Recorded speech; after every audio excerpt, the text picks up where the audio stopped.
Hello student, welcome to my channel DM primary education. আশা করি সবাই খুব ভালো আছো। যদি চ্যানেলটিতে নতুন হয়ে থাকো তাহলে চ্যানেলটি সাবস্ক্রাইব করে আমার সঙ্গে থাকো, আর ভিডিওটি অবশ্যই শেষ পর্যন্ত দেখবে। যদি ভালো লাগে তাহলে লাইক করো, বন্ধুদের মধ্যে শেয়ার করো। শুরু করছি আজকের ক্লাস 5 বাটারফ্লাই লেসন 2। আজ আমাদের পড়ার বিষয় হলো একটি পর্বত আরোহণের গল্প। পৃথিবীর সর্বোচ্চ শৃঙ্গ মাউন্ট এভারেস্টে প্রথম যে টিম এবং যারা এই অভিযান করে প্রথম মাউন্ট এভারেস্টের চূড়ায় পৌঁছেছিলেন, সেই অভিযান সংক্রান্ত একটি গল্প আজকে আমাদের পড়ার বিষয়। প্রথমে আমরা গল্পটা ভালো করে পড়ে নিয়ে গল্পের বিষয়বস্তু জেনে নিয়ে তারপরে আমরা অ্যাক্টিভিটিগুলো সমাধান করব। তাহলে শুরু করছি আজকের পড়া lesson 2, a feat on feet. What do you see in the picture? তুমি ছবিতে কি দেখতে পাচ্ছ? Which is the highest mountain peak in the world? পৃথিবীর সর্বোচ্চ শৃঙ্গের নাম কি? Where is it located? এটি কোথায় অবস্থিত? এবার দেখো, তোমরা একটা ছবি দেখতে পাচ্ছ। এই ছবিটা একটি পর্বতের ছবি। এখানে অনেকগুলি পর্বত শৃঙ্গ রয়েছে, অবশ্যই মাউন্ট এভারেস্টই রয়েছে। সর্বোচ্চ শৃঙ্গটি মাউন্ট এভারেস্ট, এটি এখানে রয়েছে। এবার আমরা পড়াটা শুরু করব। লেটস রিড, এসো পড়ি। Edmund Hillary and Tenzing Norgay were part of the British expedition to Mount Everest in 1953। 1953 সালে যে ইংরেজরা যে অভিযান চালিয়েছিল মাউন্ট এভারেস্টে পৌঁছানোর জন্য, সেই অভিযানে এডমন্ড হিলারি এবং তেনজিং নোরগেও অংশগ্রহণ করেছিলেন। Colonel John Hunt led the expedition. Colonel John Hunt এই অভিযানটি নেতৃত্ব দিয়েছিলেন। Hunt selected a team of people, all of whom were experienced climbers. Hunt একটি দল নির্বাচন করেছিলেন যেখানে সকল সদস্যরাই ছিলেন অভিজ্ঞ পর্বতারোহী।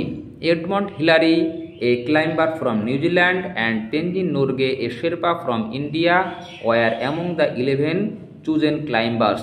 যে 11 জন সদস্য বাছাই করা হয়েছিল, এডমন্ড হিলারি, নিউজিল্যান্ডের এডমন্ড হিলারি তার মধ্যে একজন, এবং ভারতীয় শেরপা তেনজিং নোরগেও তার মধ্যে একজন ছিলেন।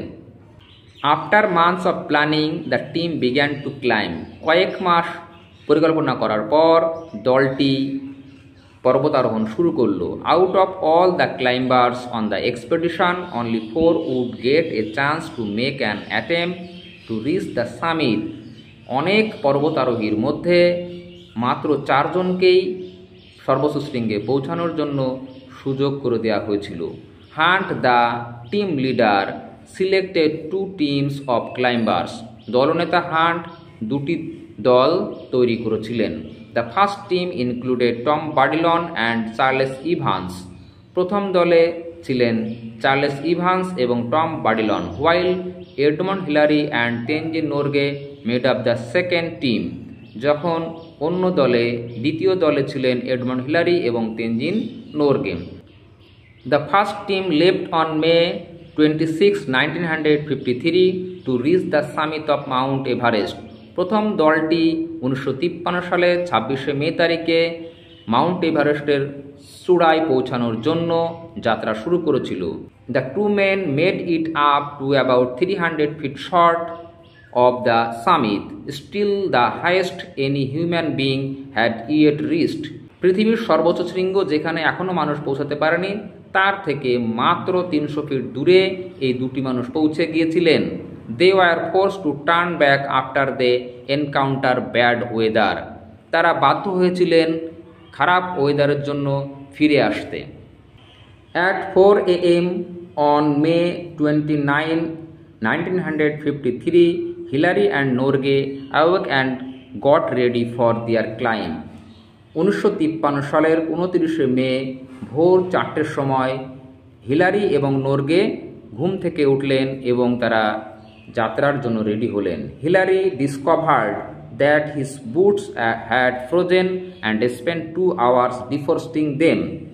হিলারি দেখতে পেলেন তার দুটো জুতোতেই বরফ এমনভাবে আটকে গিয়েছে যে বরফ ছাড়ানোর জন্য তার 2 ঘন্টার সময় লেগে গিয়েছিল। The 2 men left camp at 6:30 a.m. এই দুটি মানুষ সকাল 6:30টার সময় আবার তারা তাদের পর্বতারোহণ শুরু করল। Upon their climb, they came upon one particularly difficult rock face, but Hillary found a way to climb it. তাদের যাত্রাপথের মাঝে তারা একটি কঠিন পাথর দেখতে পেল, যেখানে তারা সহজে যেতে পারছিল না, কিন্তু Hillary found a way to climb it, কিন্তু হিলারি সেটাকে আবিষ্কার করেছিল যে কিভাবে সেখান দিয়ে যাওয়া যেতে পারে। The rock face is now called Hillary's step, এই যে পাথরটি তার নাম হচ্ছে হিলারি স্টেপ, এখন সবাই তাকে হিলারি স্টেপ হিসাবেই চেনেন। At 11:30 AM, Hillary and Norgay reached the summit of Mount Everest. 11:30টার সময় হিলারি এবং নোরগে পৌঁছে গেলেন মাউন্ট এভারেস্টের সর্বোচ্চ চূড়ায়। Hillary reached out to shake Norgay's hand, but Norgay gave him a hug in return. Hillary নোরগের হাত ধরে হ্যান্ডশেক করলেন, কিন্তু নোরগে তাকে প্রত্যুত্তরে জড়িয়ে ধরলেন। The two men enjoyed only 15 minutes at the top of the world because of their low oxygen supply. তারা পৃথিবীর সর্বোচ্চ শৃঙ্গে মাত্র 15 মিনিট সময় কাটাতে পেরেছিলেন, কারণ তাদের অক্সিজেন অনেক কমে এসেছিল। They spent their time talking, photographs and enjoying the view. তারা তাদের সময়টা কাটিয়েছিলেন কথা বলে, ফটো তুলে এবং চারিপাশের দৃশ্য দেখে। Norgay placed a food offering to God, Norgay ঈশ্বরের জন্য কিছু খাদ্য বা প্রসাদ রেখে দিলেন। When their 15 minutes were up, Hillary and Norgay made their way back down the mountain. যখন তাদের 15 মিনিট সময় অতিক্রান্ত হয়ে গেল, তখন হিলারি এবং নোরগে তারা ফিরে আসা শুরু করলো। এখানে দেখো ওয়ার্ড্রপে কিছু ওয়ার্ড দেওয়া আছে, ওয়ার্ডগুলির আমরা অর্থ জানার চেষ্টা করব। Expedition, organise journey with a purpose, একটা বিশেষ উদ্দেশ্যে কোনো যাত্রা করা, কে বলা হয় বাংলাতে অভিযান। সামিট, সামিটের অর্থ হলো টপ, অর্থাৎ সর্বোচ্চ শৃঙ্গ বলা যায়। এনকাউন্টার মানে হচ্ছে মুখোমুখি হওয়া। ফেস্ট, ডিফরস্টিং, রিমুভিং আইস, ডিফরস্টিং কথাটার অর্থ হলো বরফ সরিয়ে দেওয়া। হাগ, হাগ হচ্ছে এমব্রাস, অর্থাৎ জড়িয়ে ধরা। তাহলে আমরা আমাদের গল্পটা পড়ে শেষ করলাম, তার মানেগুলো বোঝার চেষ্টা করলাম, এবার আমরা অ্যাক্টিভিটিগুলো করব। তাহলে আমাদের গল্পটা যখন পড়া হয়ে গেল, এবার আমরা অ্যাক্টিভিটিগুলো শুরু করি। প্রথমে অ্যাক্টিভিটি 1 করতে হবে। দেখো অ্যাক্টিভিটি 1-এ কি বলেছে, what happened on May 29, 1953, follow the given sequence and describe, অর্থাৎ 1953 সালের 29শে মে তারিখে কি ঘটেছিল সেটা পরপর সময় অনুযায়ী তোমাকে লিখতে হবে। আচ্ছা, আমাদের গল্প পড়া হয়ে গেছে, এবার আমরা প্রশ্নের উত্তরগুলো পরপর করব। প্রথমে আমরা অ্যাক্টিভিটি 1 এর উত্তরগুলো খুঁজব। প্রথমে দেখো অ্যাক্টিভিটি 1-এ কি আছে, হোয়াট হ্যাপেন্ড অন মে 29, 1953, 1953 সালের 29শে মে তারিখে কি ঘটেছিল। Follow the given sequence and describe, টাইমগুলো পরপর দেখো এবং বর্ণনা করো। প্রথমে দেখো আছে 4 AM, 4 AM অর্থাৎ ভোর 4টের সময় কি ঘটেছিল। ভোর 4টের সময় Hillary and Norgay, Hillary and Norgay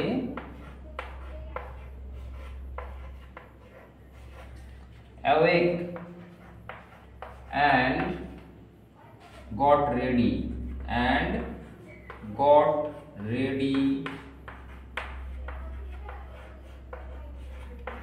for their climb.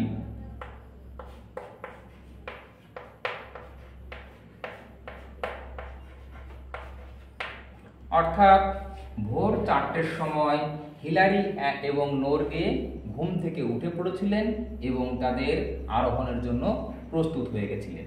এরপর দেখো 6:30, 6:30 AM, এই টাইমে কি হয়েছিল। হিলারি অ্যান্ড নোরগে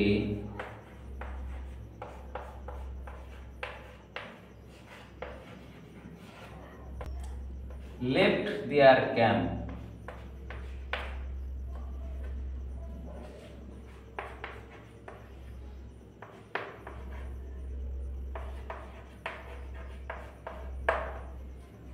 এরপর দেখো 11:30 AM, সকাল 11:30টার সময় কি হয়েছিল? Hillary and Norgay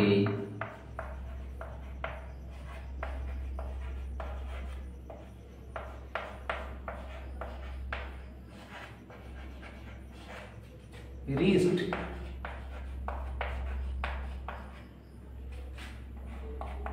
the summit of Mount Everest.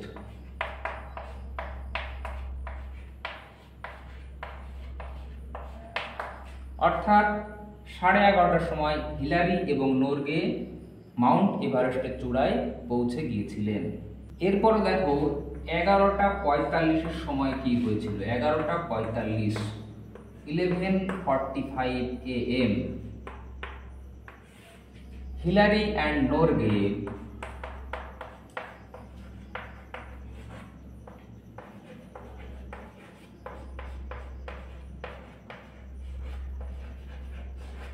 made their way back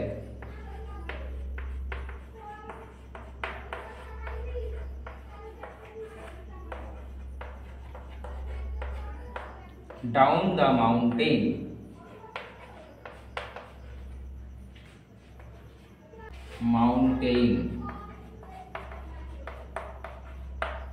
অর্থাৎ 11:45-এর সময় হিলারি এবং নোরগে তারা মাউন্ট এভারেস্টের সর্বোচ্চ শৃঙ্গ থেকে নিচে নামা শুরু করেছিলেন। আচ্ছা, এবার আমরা অ্যাক্টিভিটি 2 এর এ করব।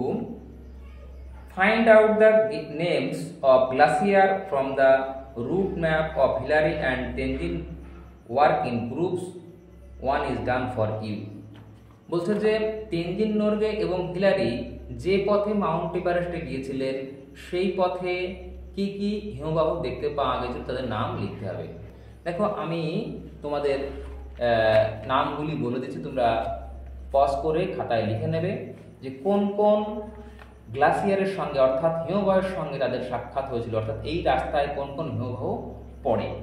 প্রথম যে হিমবাহটি আছে তোমাদের বইতে উত্তর লিখেই দেওয়া আছে, 1 নম্বর গ্লাসিয়ার। গ্লাসিয়ার শব্দটির অর্থ হলো হিমবাহ, হিমবাহ।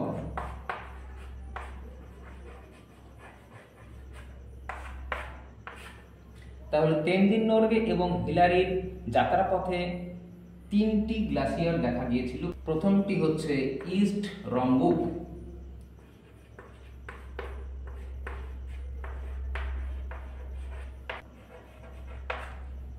East Rongbuk glacier.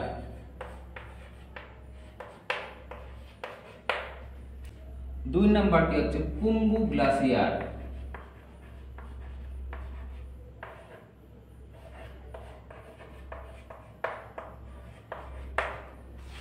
আর 3 নম্বরটি হচ্ছে কাংসাং গ্লাসিয়ার, KUNGSHUNG গ্লাসিয়ার। এবার দেখো অ্যাক্টিভিটি 2 এর বি তে কি বলেছে? Arrange the glacier from north to south, 1 is done for you.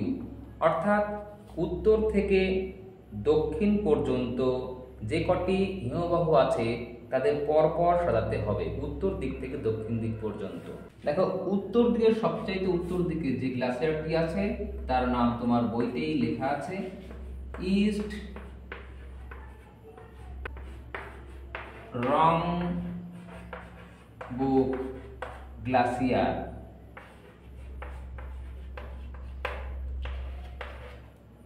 এরপরে যে গ্লাসিয়ারটি রয়েছে সেটা হচ্ছে খুম্বু গ্লাসিয়ার।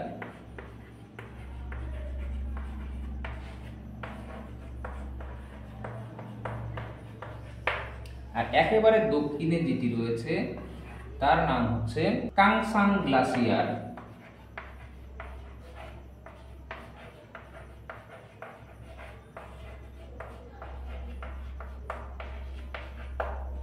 অ্যাক্টিভিটি 3 এর প্রশ্নগুলো উত্তর আমরা এবার করব। Let's answer the following questions. Who was the leader of British Everest expedition of 1953? 1953 সালে যে ইংরেজরা যে অভিযান চালিয়েছিল মাউন্ট এভারেস্টে, সেই অভিযানের নেতৃত্ব কে দিয়েছিলেন?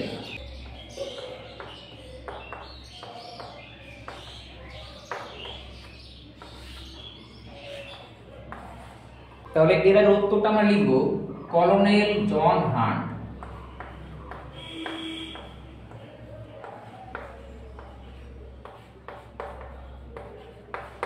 was the leader of the British Everest expedition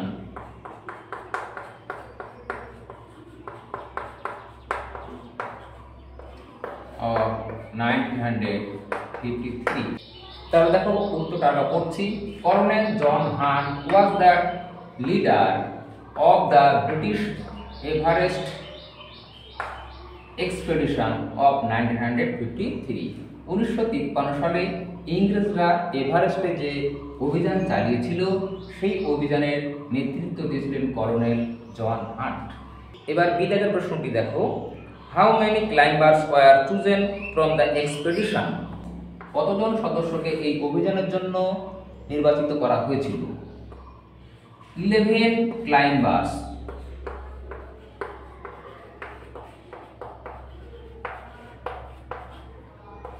was chosen for the expedition।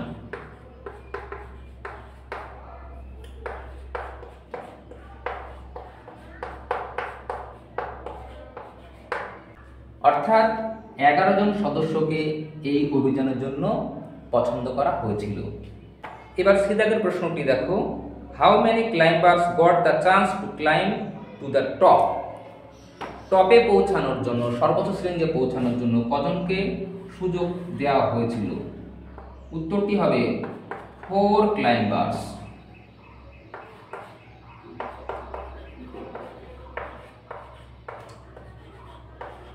was got the chance to climb to the top। অর্থাৎ সর্বোচ্চ শৃঙ্গে পৌঁছানোর জন্য মাত্র 4 জনকেই সুযোগ দেওয়া হয়েছিল। এবার ডি দাগের প্রশ্নটি দেখো, who were the members of the first team? প্রথম দলের সদস্য কারা ছিলেন? দেখো উত্তরটি হবে Tom Bourdillons and Charles Evans. Tom বার্ডিলন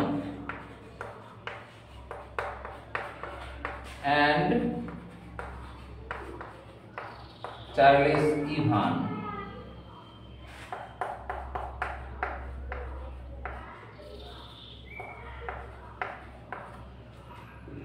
were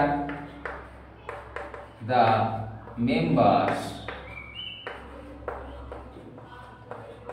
of the first team।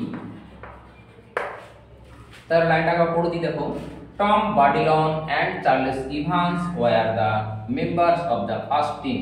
প্রথম দলের সদস্য ছিলেন টম বার্ডিলন এবং চার্লস ইভান্স। এবার দেখো 26 নাম্বার পেজে কিছু টপিক রয়েছে, সেই টপিকগুলো এই পর্বত আরোহণের বিষয়বস্তুকে নিয়েই আমরা এগুলো পড়ে অ্যাক্টিভিটি 4 এর অ্যান্সারগুলো করব। দেখো প্রথমে আছে some interesting incidents occurred in the following years. 2000 সালে কি ঘটনা ঘটেছিল? মে 22, মে মাসের 22 তারিখে 2000 সালে কি ঘটনা ঘটেছিল? Anna Czerwinska became the oldest woman to reach the summit of Mount Everest at the age of 50। 2000 সালের মে মাসে আন্না সিজারুইন্সকা প্রথম বৃদ্ধ মহিলা হিসাবে মাউন্ট এভারেস্টের চূড়ায় পৌঁছেছিলেন যখন তার বয়স হয়েছিল 50 বছর। দেখো আমাদের অল্প বয়সেই একটু কষ্ট হলে আমাদের হাঁপিয়ে যায়, আর আন্না সিজারুইন্সকা 50 বছর বয়সে মাউন্ট এভারেস্ট চূড়ায় পৌঁছেছিলেন।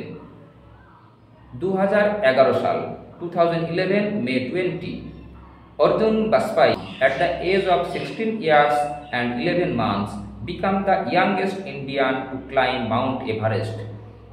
2011 সালের 20 মে তারিখে অর্জুন বাজপাই নামে একটি ছেলে, যার বয়স হয়েছিল মাত্র 16 বছর 11 মাস, তিনি ভারতীয়দের মধ্যে সবথেকে কম বয়সে মাউন্ট এভারেস্টে পৌঁছেছিলেন।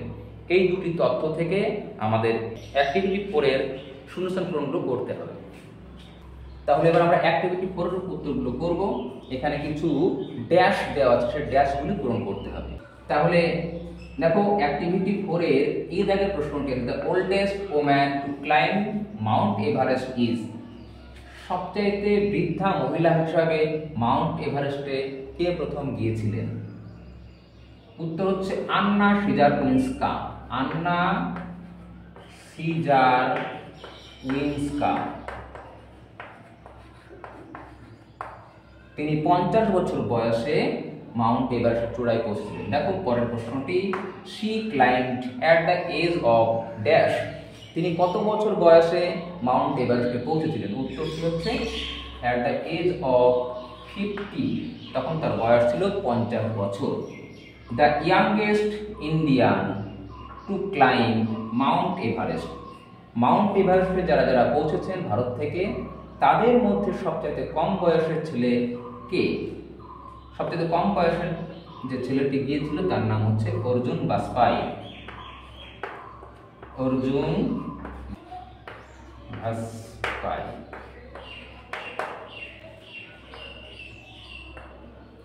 দেখো শেষের প্রশ্নটি আছে বি দাগে, হি ক্লাইম্বড অন। সে কত তারিখে এই অভিযানটি করেছিলেন? উত্তরটি হবে 20 মে 2011। 2011 সালের 20 মে তারিখে অর্জুন বাজপাই মাউন্ট এভারেস্টের চূড়ায় পৌঁছেছিলেন। তাহলে অ্যাক্টিভিটি 4 শেষ হলো। এবার অ্যাক্টিভিটি 5 এর কি করতে বলেছে, উপরে কিছু শব্দ দেওয়া আছে, সেই শব্দগুলির থেকে বেছে নিয়ে আমাদের এখানে name of person, name of place, name of things, অর্থাৎ ব্যক্তির নাম, জায়গার নাম, জিনিসের নাম, এই জায়গাগুলো পূরণ করতে হবে। দেখো কি কি আছে, এডমন্ড হিলারি। তাহলে এডমন্ড হিলারি অবশ্যই একটি ব্যক্তির নাম, এখানে আমাদের লিখতে হবে এডমন্ড হিলারি।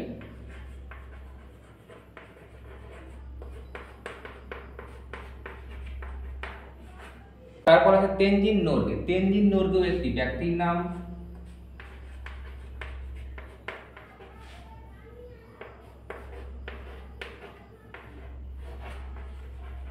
তারপরে আছে কলোনেল হান্ট।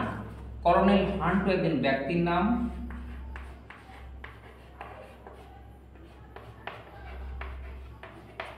এরপর আছে মাউন্ট এভারেস্ট। মাউন্ট এভারেস্ট কোনো ব্যক্তির নাম নয়, এটি একটি জায়গার নাম বলা যায়, মাউন্ট এভারেস্ট।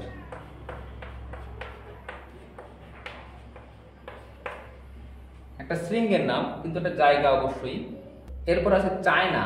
চায়না একটা দেশের নাম, অর্থাৎ একটা জায়গার নাম হবে। তারপরে আছে বুটস। বুটস একটি জিনিসের নাম, তাই আমরা এই ঘরে লিখব। এরপর আছে গ্লাসিয়ার। গ্লাসিয়ার শব্দের অর্থ হলো হিমবাহ, তাই আমরা হিমবাহটা এই প্লেসের ঘরে লিখব।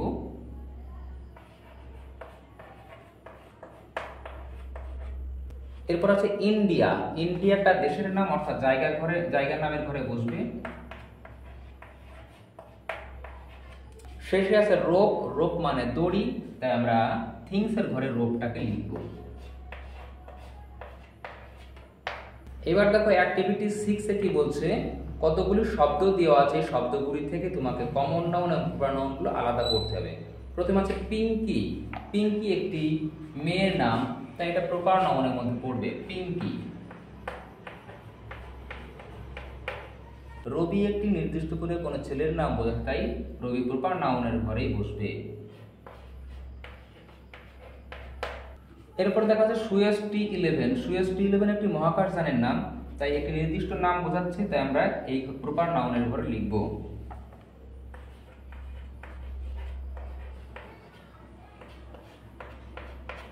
এরপর আছে রাকেশ।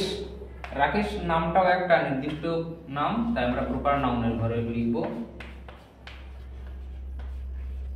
কল্পনাও একটি প্রপার নাউন।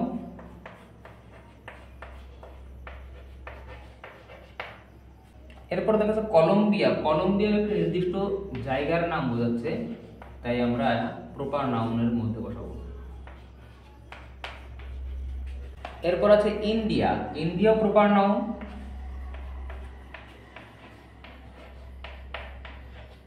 তারপর আছে ইউএসএ। ইউএসএ ও একটি প্রপার নাউন। তারপর আছে California.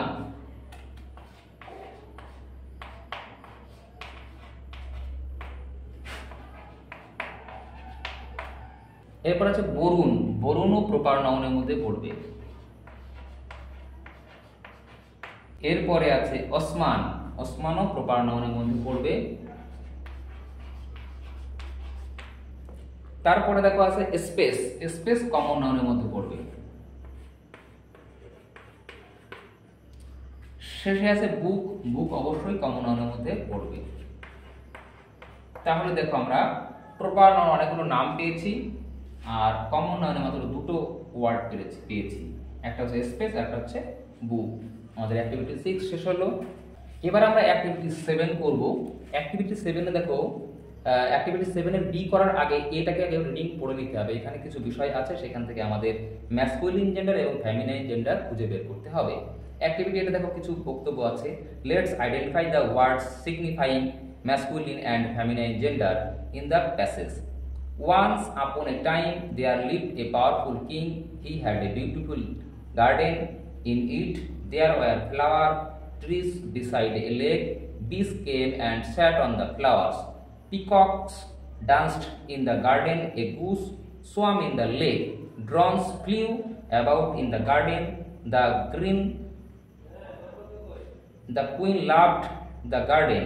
In the evening, she sat there and watched the peahens picking at the grains. A gardener glided on the water.